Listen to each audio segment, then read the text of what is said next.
Hello my dear students of second preparatory stage. أهلا بيكم طلابنا الأعزاء لمرحلة الصف الثاني الإعدادي لمادة اللغة الإنجليزية. زي ما احنا عارفين كل مرة حلقتنا تحت رعاية وإشراف وزارة التربية والتعليم. النهاردة خلوني أفكركم بسرعة كده احنا قدمنا إيه المرة اللي فاتت. Last time we introduced during the last sessions في الحلقات اللي فاتت we introduced new grammar lessons. Mainly we focused on the difference between some and any. We focused on the difference between a lot of, okay, and some. And we also talked about reviews and articles about inventions and healthy food. احنا ده اتكلمنا عليه في اليونتس اللي فاتوا اللي هم units 7 and 8, okay? And we finished them already. Unit 7 كانت بتتكلم على الفيوتشر and inventions in the future. ويونت 8 كانت بتتكلم على healthy food and how to avoid eating fast food and how to keep healthy and live a healthy life and to eat healthy food. Okay, so this is what we tackled during the last sessions. ده اللي احنا اتناولناه او اتكلمنا عنه في الحلقات اللي فاتت وفي units 7 and 8. Today we are going to start a new unit. It's unit 9. So I want you to get ready with your books and your pencils and your highlighters. And if you have an additional smart copy book you don't use at school, يعني لو عندكم أي كراسة فاضية you don't use at school مش بتستخدموها مثلا في المدرسة, you can get ready with it علشان ممكن تكتبوا فيها أي additional notes you want to or it can help you actually while studying later on. So let's have now our objectives. Let's clarify our objectives before we go into deep details. Okay, so let's go now.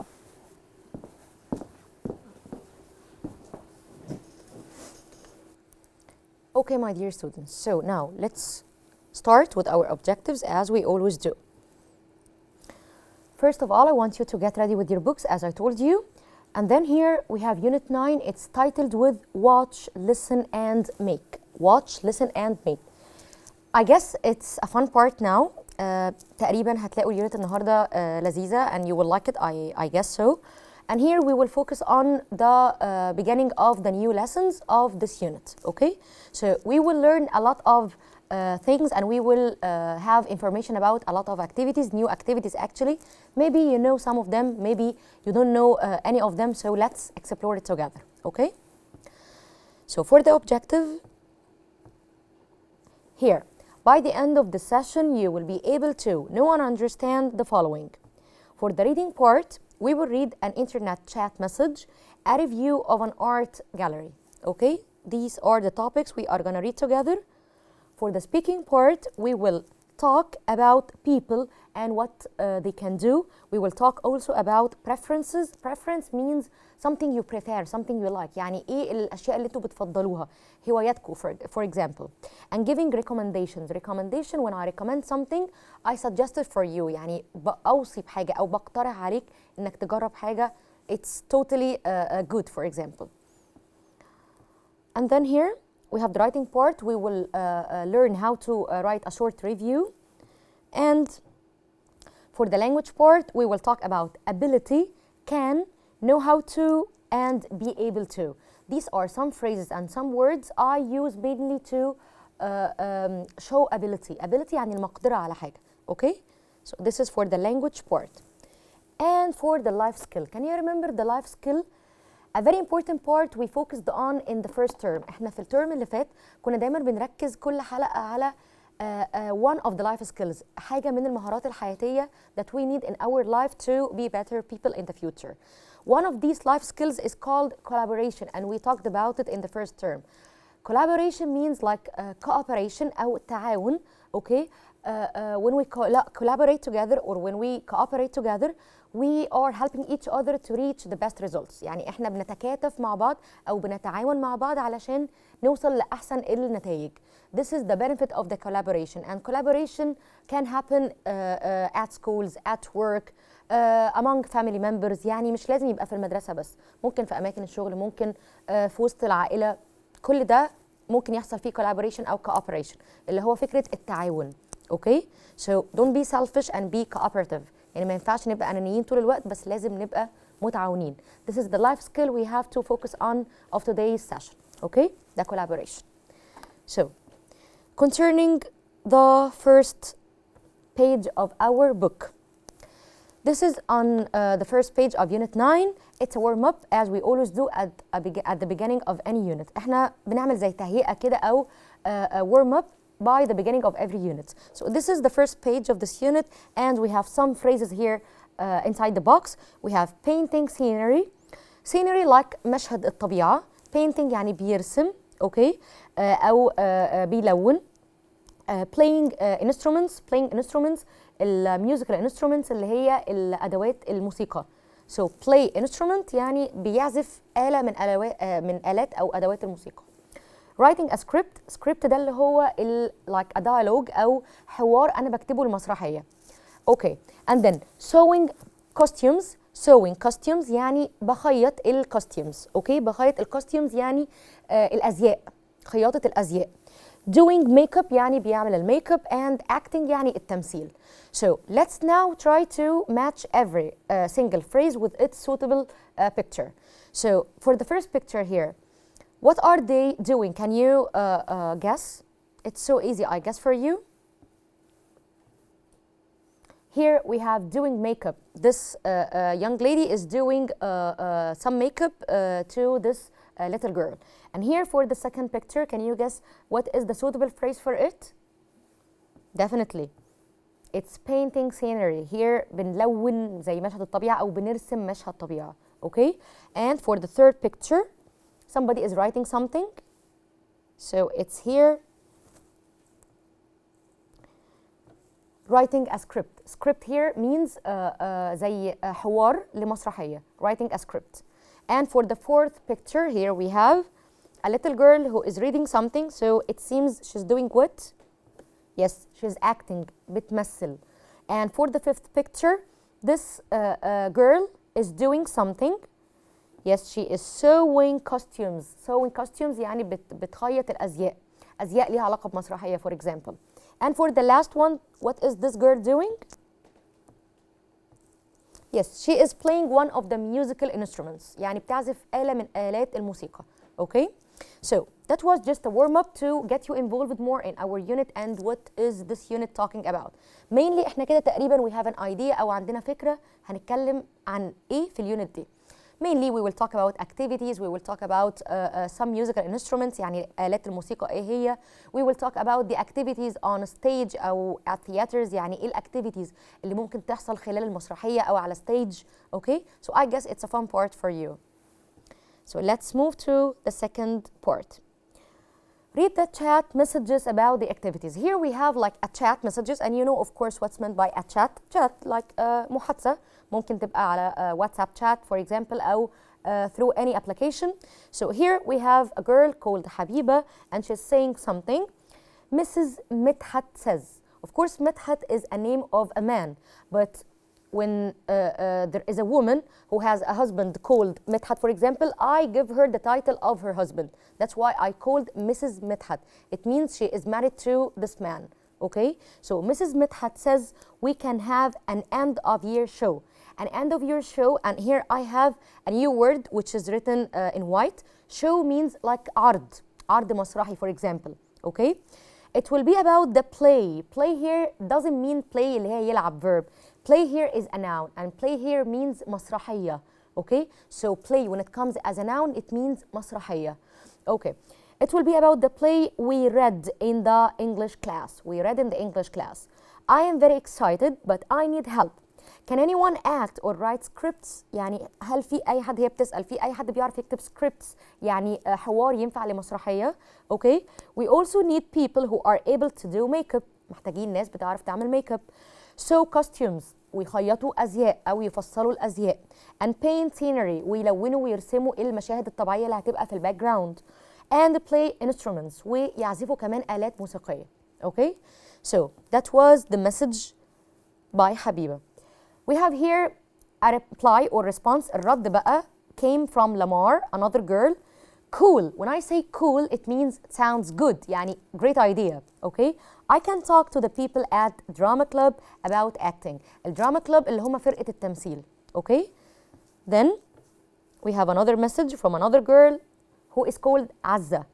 مريم and I know how to sew costumes. مريم وأنا بنعرف نفصل الأزياء. We love clothes and Laura is the best at doing makeup. So now let's see the response of Laura. Yes, I can do makeup. And then Manel is saying I can paint scenery if you want but I can't do makeup. أنا مش بعرف أعمل ميك بس بعرف أرسم وألون المشاهد الطبيعية. Are you able to help with music, Talia? She's asking Talia. So let's now check the reply of Talia. Yes, I can play the music. أنا بعرف أعزف موسيقى. It sounds fun. Habiba, you are the best at writing. Can you write the script? She's asking Habiba. Are you able to write the script? أنت هتقدري تكتبي النص المسرحي? Then Habiba says, okay, I can try to write something. You are all amazing. Thanks so much. Okay. So that was just a conversation or a chat that shows us how to show ability using different phrases. يعني ازاي ان احنا نعبر عن المقدرة by using different phrases. Okay, here we have can, know how to, be able to show ability. يعني ان احنا عندنا دلوقتي مش بس ان انا بستخدم can. I don't only use can to show ability. Can احنا عارفين I can do something يعني أنا بعرف أعمل حاجة. I can't do something يعني مش بعرف أعمل حاجة. Also some phrases that are as equal as can, know how to and be able to. Be able to, be دي يعني I have to add verb to be. Am, is or are plus able to. يعني instead of saying I can, I say I am able to. Instead of saying she can, I can say she is able to. Instead of saying they can, I can say they are able to.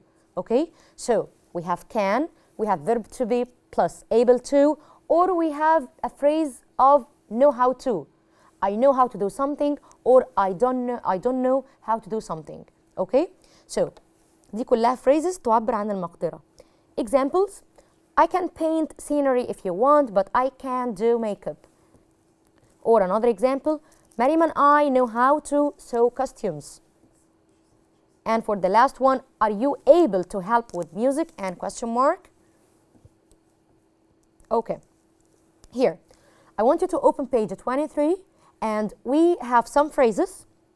عندنا بعض العبارات كده we have to use to make questions and answers for them. Okay, so I used some of the phrases and I made questions for them and I also prepared some answers. So these are my samples. دي طبعا السامبل اللي أنا حضرتها and you can change it the way you want. The first question is, do you know how to play an instrument?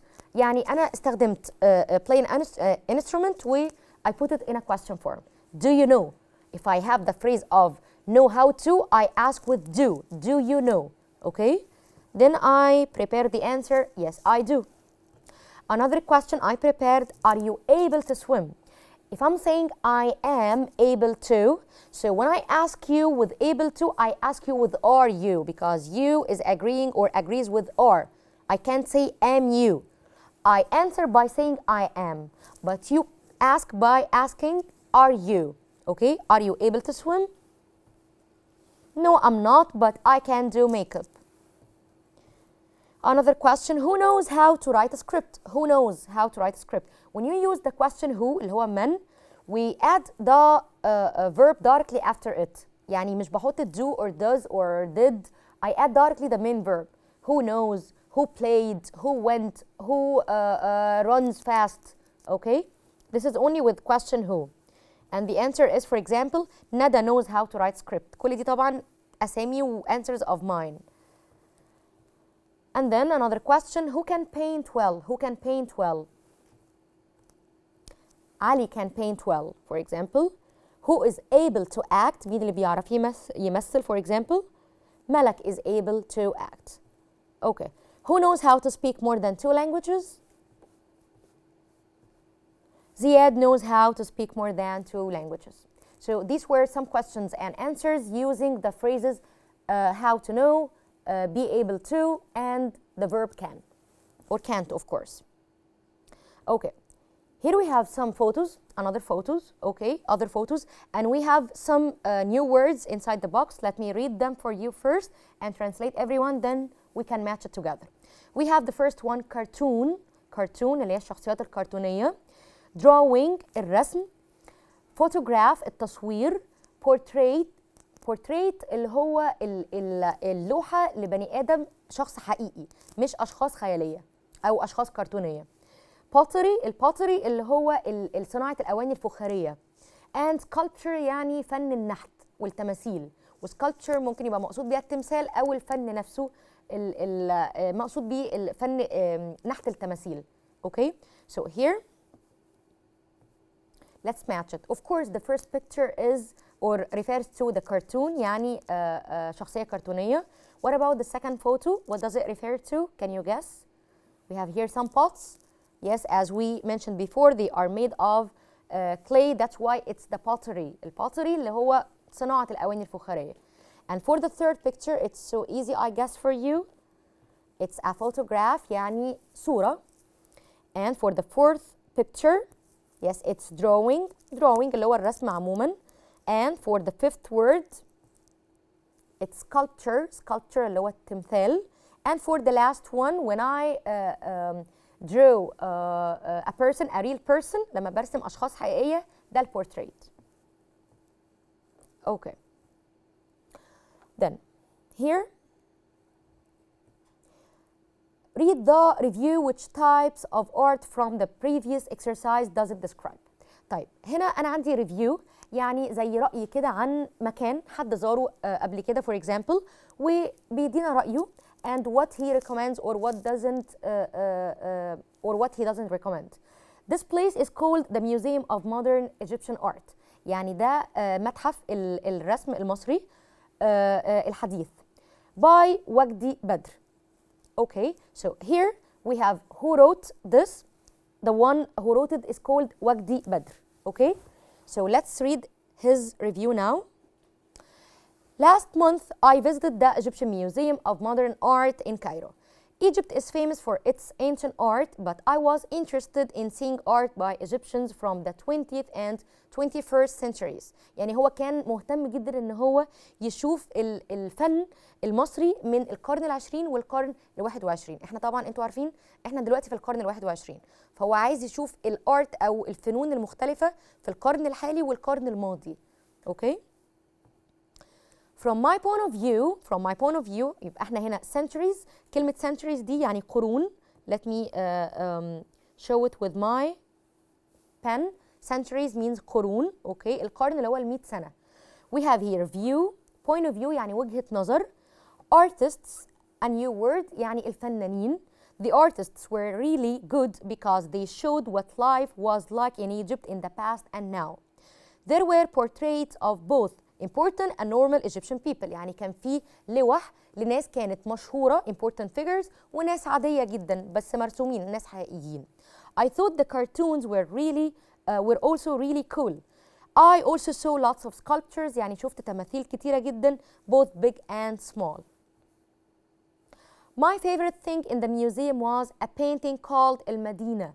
كان في لوحة كده متسمية المدينة by محمود سيد. It made me feel happy because it was very colorful. Okay. اللي عجبه فيها ان هي was very colorful. فيها bright colors. The best thing about the museum is that it's free to visit.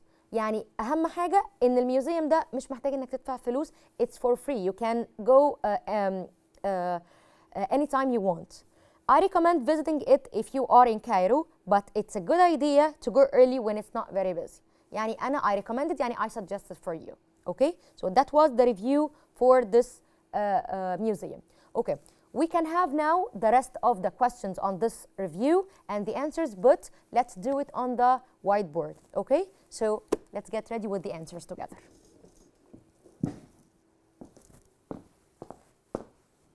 Okay, my dear students. So now, after reading the review, okay, about this museum, let's have now some question.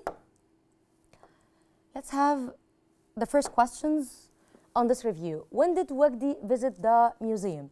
Okay, here, let's remember the past information. He visited it last month. For question 2, is the art only from this century? يعني كان الارت أو الفن اللي هو رايح يشوفه كان من القرن الحالي بس. Can you remember? Definitely no, it was for 2 centuries, the 20th and the 21st. For number 3, who were the portraits of؟ اللوح اللي مرسومة دي كانت لمين؟ مرسومة لمين؟ مين الأشخاص؟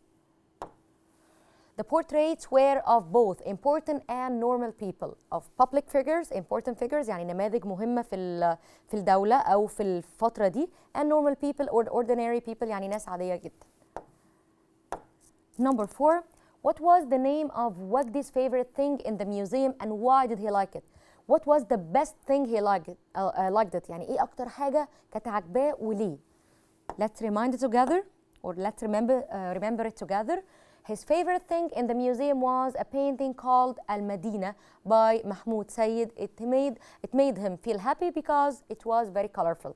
البورتريت ده أو البينتينج ده هو دي الحاجة that attracted him, and because it was very colorful, that's why he liked it very much. Okay. Number 5, how much is it to visit the museum?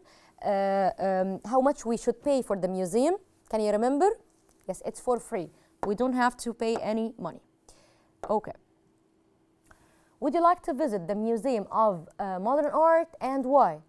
If you were him, if you were Wagdi, يعني لو أنت مكان وجدي, would you love to visit the museum or not?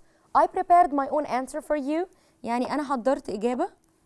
Like, yes, I would like to visit it because I am interested in drawing and seeing a lot of portraits and sculptures there. يعني أنا لو مهتم بالرسم ف I would love to definitely go there. Okay?